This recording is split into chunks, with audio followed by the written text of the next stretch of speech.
si Cindy magpa-blow ng candle niya. Okay na, dali. Yes! O, blow the candle, Cindy mo.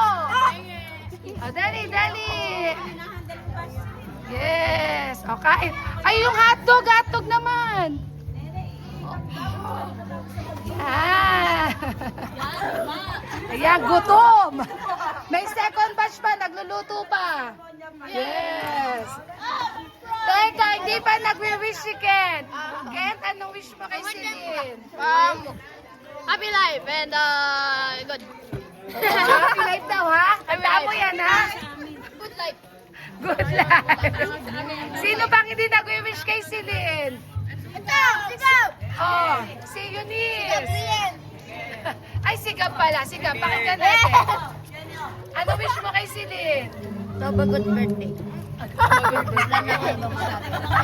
Wala. Teka.